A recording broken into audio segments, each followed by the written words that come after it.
शेखपुरा।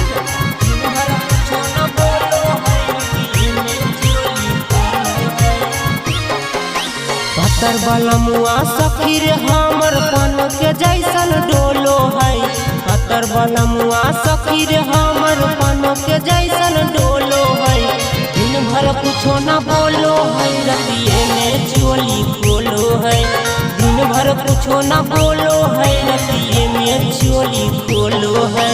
चढ़ो है जब से जिया पलंगिया नहीं हिलो है। चढ़ो है जब से जिया पलंगिया नहीं हिलो है। दिन भर कुछो न बोलो है, रतिये में चोली खोलो है। दिन भर कुछो न बोलो है, रतिये में खोलो है। दिन भर कुछो न बोलो है, रतिये में चोली खोलो है। मिक्स बाय गुड्डू दीवाना।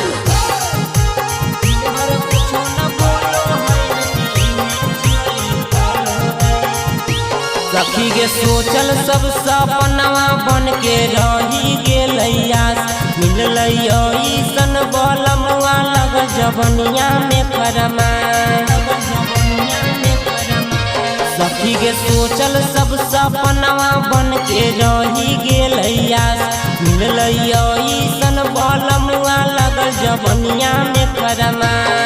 हगे रही जाए तड़प के जवानी तनको सबद न मिलो है।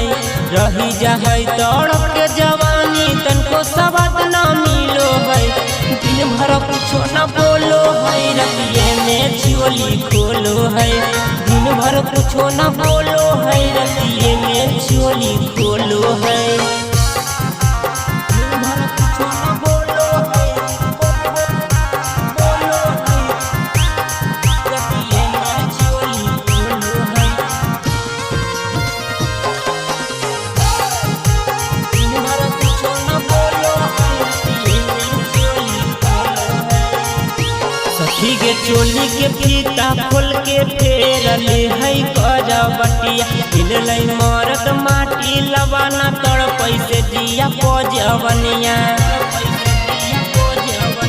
सखी के चोली के फीता खोल के फेरले है करबटिया। मिललै मरद माटी लवाना तड़पै से दिया पजवनिया।